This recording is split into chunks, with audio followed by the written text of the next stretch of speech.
Bueno, soy Miquel Adrià, arquitecto de Barcelona, estudié arquitectura en Barcelona y después de unos años de una práctica más o menos canónica como arquitecto clásico, ¿no? Como profesional liberal, en el 94-95 ya me mudé a México y desde México me replanteé el papel del arquitecto. Desde aquí dejé de pensar que la mejor manera era ejercer la arquitectura como la había aprendido, como la había aprendido a mis maestros, como se hacía en Barcelona, para pensar el papel del arquitecto más como un estratega en el que la profesión la pudiera desarrollar tanto desde la práctica, la docencia y la crítica. Y siempre aquí en México pues ya ha sido pues, casi 25 años de estar pues apoyándome en estas tres vertientes que entiendo que todas ellas conforman pues el papel del arquitecto. Entiendo que tanto desde la crítica como desde la docencia también es un modo de ejercer la arquitectura. Siempre supe que quería ser arquitecto. Quizá por la influencia de algunos personajes cercanos de la familia. En mi familia, pues, mi padre constructor, conocía a muchos arquitectos, pero también conocía a muchos artistas, escultores, pintores, músicos, es decir, muy vinculado a la cultura, especialmente de todas las artes plásticas, pero siempre tuve claro que quería estudiar arquitectura. Es más, si no hubiera podido acceder a arquitectura, no sé por dónde me hubiera ido, pero no tuve ninguna dificultad. Pues el lugar de origen, en realidad, por razones obvias, sería Barcelona, pero me interesa menos el lugar de origen como mi lugar. Yo me siento profundamente urbano, me siento ciudadano, y te diría que por encima de todo me siento tanto de Barcelona como chilango, como de la Ciudad de México. Me siento a gusto en casi todas las ciudades. De todas las ciudades aprendo y todas las ciudades me retan, por lo cual pues, a algunas ciudades, por la de veces que he estado y la de tiempo que he estado, diría que también ya son algo mías, como puede ser París o Nueva York. He tenido oportunidad de visitar, no sé si cientos, pero sí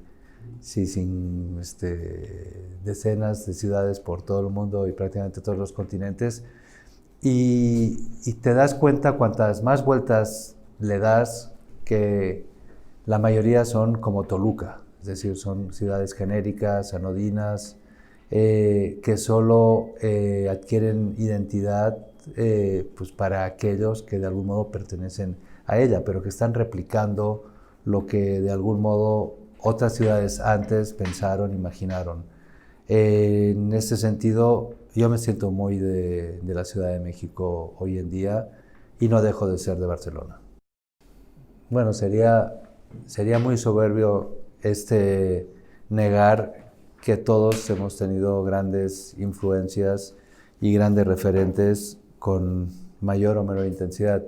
En mi caso, pues para empezar, en el campo profesional y sobre todo académico, tuve la suerte de pertenecer a una generación que me tocaron extraordinarios maestros, desde Oriol Bohigas, con el que trabajé, hasta maestros como Rafael Monet o Jordi Garcés, y muchos con los que compartíamos no solo las aulas, sino también los pasillos. Ya en México, sin duda, mi relación extraordinaria y muy especial fue con Teodoro González de León, con el que a lo largo de los años pude acabar teniendo una amistad muy, muy cercana, de vernos muy seguido, de viajar juntos, de compartir lecturas, de discutir constantemente sobre la arquitectura.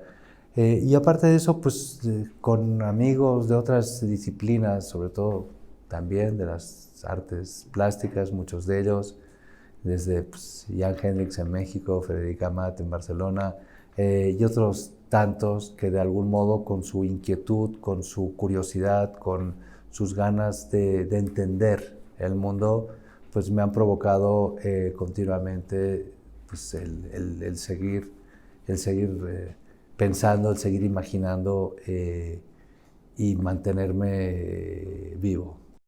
No, a veces en realidad se me vienen muchos a la mente y sin duda muchos son muy arquitectónicos, son estos lugares hechos como para conmover, es decir, para caer en los clichés más absolutos, empezaría por el Panteón o por el monumento a los caídos en la Cité de París, detrás de la Sainte-Chapelle, en el que uno ve pasar el río y entiende el sentido de la vida a través de 4 paredes y una ventana en el piso. Pero también, en realidad es lo que perseguimos los arquitectos curiosos, buscar esos lugares constantemente. Y lo encontramos pues en la arquitectura de muchos, lo encontramos peregrinando por el mundo yendo a ver una casa de Álvar Aalto, o la encontramos aquí cerca visitando una obra de Luis Barragán.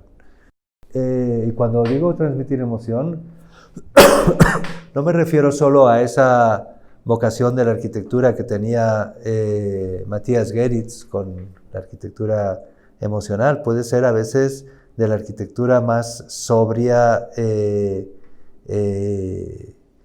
y desde el rigor de una obra de Giuseppe Terragni uno puede llegarse a emocionar, o ves la casa de Wittgenstein para su hermana y entiendes todo un proceso para condensar el orden que también puede ser tremendamente conmovedor.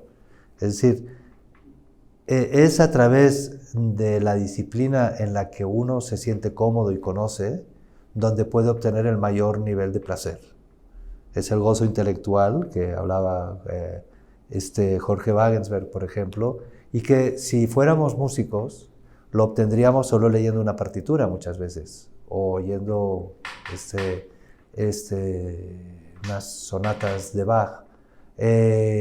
Como arquitectos también podemos obtener ese placer con unas sonatas de Bach, pero lo obtenemos por nuestra complejidad y nuestro conocimiento, pues lo obtenemos con mayor facilidad que otros en la arquitectura, en el juego de las luces y las sombras, en el juego intelectual que puede haber detrás de un proceso que acaba pues, en el Tempietto di Bramante. Forma parte, digamos, de un proceso cultural, que en realidad es lo que somos. Bueno, esta pregunta daría para toda una entrevista, entonces te voy a dar como una versión corta. La decisión no fue tanto venir a México, sino irme de Barcelona. Una ciudad chica, con más de 10 arquitectos por centímetro cuadrado. Pertenezco a una generación a la que ya no nos tocó nada de los grandes proyectos de los Juegos Olímpicos de 1992. Ese mismo año decidí aceptar una invitación de un buen amigo de Marc Mac en Los Ángeles, y pasé todo el verano con él desarrollando unos proyectos de vivienda colectiva, y me fascinó la idea de vivir en otro lugar al que no perteneciera, de sentirme ciudadano en el sentido más Walter Benjaminiano, esa condición en el que compartes un espacio con gente con la que no tienes nada en común, al que no perteneces, al que no estás condicionado por los horarios, por las familias, por las conexiones, por los amigos de toda la vida. Esa fue la decisión clave. Ya el que acabara siendo la Ciudad de México, ante otras alternativas, como podía haber sido Los Ángeles, fue un poco azaroso y creo que finalmente muy afortunado. Sí, en realidad yo pienso que siempre he seguido haciendo arquitectura, he seguido manteniendo mi práctica y me sigue interesando y sigo participando en la investigación y en la docencia. Y eso, en buena medida, es algo que lo reflexioné en esa marcha por el desierto, en ese punto en el que migro de un lugar a otro, en ese tiempo que requiere el entender otro mundo, entender otras gentes, además con la trampa de usar un idioma común, pero cargado de significados distintos, y también ver que la imposibilidad de ejercer una práctica como es el modelo europeo en México. Era en el momento que llegué, me pareció prácticamente imposible, y sigo pensando que es una hazaña bastante compleja. Un país en el que ser arquitecto pues, no tiene ningún reconocimiento, es decir, cualquiera puede decir que es arquitecto, no hace falta tener un conocimiento ni estar avalado con algo que te certifique y te haga responsable civil y penalmente de lo que haces.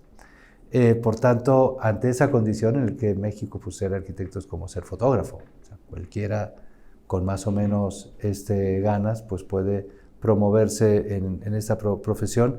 También es muy difícil llevar a cabo una práctica seria. Eso por un lado, viendo también la concentración en un país que tiene una concentración de poder y de capital en muy pocas manos, también el acceso a proyectos de un cierto nivel también quedaba restringido a unos ciertos grupos muy reducidos, a esas familias, con unas políticas públicas que no propician, digamos, una práctica universal y que quede en manos de los mejores, sino a los más cercanos a esas familias. Eso por un lado. Y después también me di cuenta de la ausencia de una crítica seria, lo cual detonó que empezara la revista Arquine. Al rato también me di cuenta de que no existían concursos, porque todo era dedazo, todo se asignaba o directamente el presidente o las familias, etcétera, etcétera. Entonces, pues me pareció oportuno convocar un concurso, que acabó siendo un concurso anual, que se sigue haciendo veintitantos años después. Y pues de la misma manera, con una cierta espontaneidad, decidí empezar a invitar a algunos amigos de distintas partes del mundo que vinieran a compartir su conocimiento, sus experiencias, y fue un primer congreso, y al que año tras año ha seguido siendo pues, los congresos de Arquine, los primeros 14 años, y los últimos 7, el Festival de Arquitectura y Ciudad Mextrópoli. Una manera de compartir conocimiento. Creo que forma parte también de nuestra práctica. Por otro lado, después tuve oportunidad de hacer algún libro sobre arquitectura, inicialmente arquitectura mexicana o de algún autor latinoamericano, también después europeos, para algunas editoriales europeas sobre todo, hasta que después de varias experiencias con Gustavo Gili, con Electa Dietrich, con Faidon, etc., pues decidimos desde Arquine hacer un primer libro y le siguieron otros y otros, y hoy en día pues nos convertimos en la primera editorial de arquitectura en español a nivel global, con más de 180 títulos. Y un poco todas estas circunstancias, pues una te va llevando a otra, la necesidad de crear las condiciones para una mejor educación de la arquitectura, pues también ha impulsado otros proyectos, como pues, llevar a cabo algunos posgrados entre Arquine y la Universidad Politécnica de Cataluña, aquí en México, o bien desde Centro, donde dirijo arquitectura, de momento los programas de maestría, con una maestría de ciudad y una maestría en vivienda, y próximamente pues ya también la licenciatura de arquitectura. Mi llegada a la docencia es muy temprana. En realidad ya en Barcelona estuve vinculado a la academia, siempre me interesó como un modo de entender. Me interesa muy poco la docencia, como tantos colegas, que en lugar de pagar a un psicólogo, cobran por dar clases, pero descargan ahí todas sus neuras. Me interesa poco ese camino, me parece poco serio, quizás el más común. Y por otro lado, tampoco me interesa la profesionalización docente en el que sabe comparte ese conocimiento, lo que ya sabe. Me interesa más la cancha universitaria como laboratorio para explorar interrogantes, para tratar de poner preguntas sobre la mesa y ver las posibles soluciones, muchas veces llevándolo al extremo. En ese sentido, creo que una docencia planteada solo como el encuentro de neuróticos que descargan sus iras con los alumnos me parece una falta de respeto tremenda. Y el que solo el modelo, digamos, decimonónico de compartir conocimiento creo que está totalmente obsoleto y superado simplemente por Internet. Si no haría falta ir a ninguna universidad para adquirir ese conocimiento de lo que ya se sabe. Creo que la universidad tiene que ser el lugar de encuentro para llevar a cabo investigaciones, para poner a prueba la resistencia de las ideas. Y en ese sentido, desde la cancha de la arquitectura, muchas veces pues, puede ser ver hasta qué punto algunas ideas, algunas tipologías, algunos proyectos que tienen que ver con la ciudad, tienen que ver con la vivienda colectiva, pueden llevarse a un extremo que no sería honesto llevarlo directamente a la realidad. Igual que me produce una desconfianza tremenda cuando algún profesional dice vamos a probar esto y lo van a probar con un cliente de veras. Es como si un cardiólogo te dijera mira, no sé, vamos a ver qué hacemos con tu corazón, vamos a probar eso que se me acaba de ocurrir. Yo le diría no, espérate, ¿por qué no haces lo que ya sepas hacer? Creo que en la práctica hay que llevar a cabo aquello que hemos sido capaces de experimentar, de poner a prueba en el campo académico. Y creo que esa es la vocación de una buena, de un buen desarrollo profesional dentro de la academia. Por eso creo que es tan importante entender que son complementarias. Por eso creo que es tan importante no dejar de tener una práctica para ser solo un profesional de la transmisión de conocimiento, sino que siempre tiene que haber esa condición vinculada a la curiosidad, a tratar de resolver enigmas propios de nuestra disciplina. Bueno, el tema de la educación, la enseñanza de la arquitectura es un campo vastísimo y que he estado estudiando porque también me ha interesado entender dónde estudian o dónde estudiaron los buenos arquitectos en México.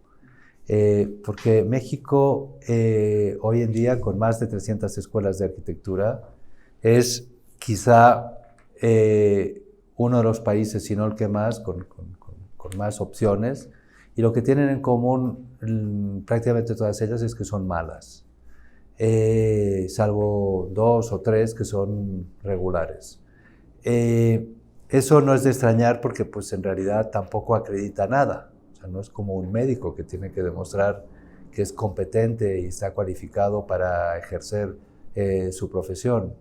Hoy en día en México no es un requisito ser arquitecto para construir nada y eso hace que la educación sea, en el mejor de los casos, más o menos creativa, pero insuficiente desde el punto de vista técnico, lo cual queda todo relegado en manos de los ingenieros. Esto es distinto en otros países de Latinoamérica. El caso chileno, por ejemplo, sí tienes que estar acreditado, sí para acceder a una buena escuela de arquitectura tienes que venir bien preparado. Depende de tu nivel, tienes la posibilidad de acceder o no a las mejores escuelas. Y eso hace que queden muy identificadas las buenas escuelas y es donde acaban yendo también los buenos alumnos, lo cual redunda en calidad. En México el panorama queda muy diluido y muy poco exigente. El caso de Estados Unidos es muy distinto. En el caso de Estados Unidos hay unas escuelas extraordinarias, las de la Ivy League o hasta alguna en la costa oeste, pero que muchas veces están tremendamente alejadas de su propia realidad. Lo que tenemos en México, bien sea a través de las escuelas de arquitectura, a pesar de sus deficiencias, bien sea a través de esas otras escuelas de siempre, que son los mentores, el maestro y el aprendiz, el trabajo en el taller, hace que los arquitectos estén más cercanos a la realidad a la que tienen que atender. En Estados Unidos nos encontramos con una hiperintelectualización en algunas escuelas de excelencia. Después hay unas escuelas malísimas en todos lados. Y algunas, estoy pensando por ejemplo en SciArc en Los Ángeles, con un hiperformalismo que los aleja totalmente de la realidad. Tienen unas herramientas estupendas para hacer arquitectura de ficción.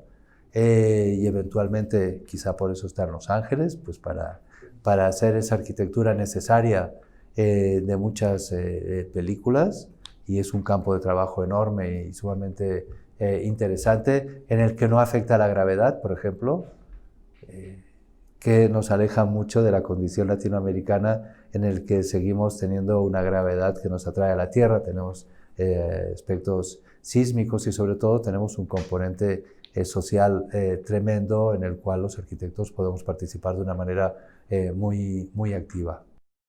No, en general, los buenos arquitectos en México, o sea, su atractor es que los inviten a dar clases en alguna de las escuelas famosas en Estados Unidos, que tiene un componente muy atractivo, los permite formar parte de una red, de algún modo todos hemos pasado por ahí, y al mismo tiempo tiene un cierto valor curricular, pues para que sus nombres, sus canchas profesionales suenen para ser invitados pues, a alguna bienal o algún evento de estas características.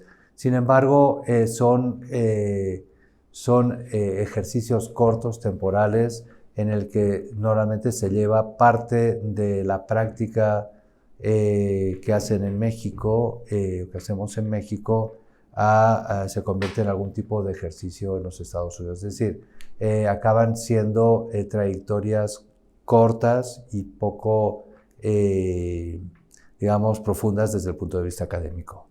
En este momento hay pocas escuelas que concentren pues ese conocimiento, esa condición de la universidad, que la vocación era concentrar conocimiento. Se da muy escasamente.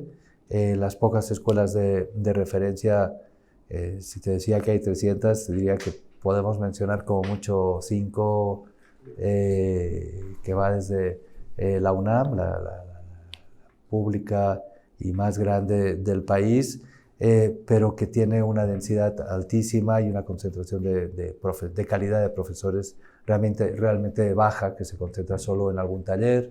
La Universidad Iberoamericana, de la que han salido pues, buena parte de los mejores arquitectos que conocemos de los últimos 40 años.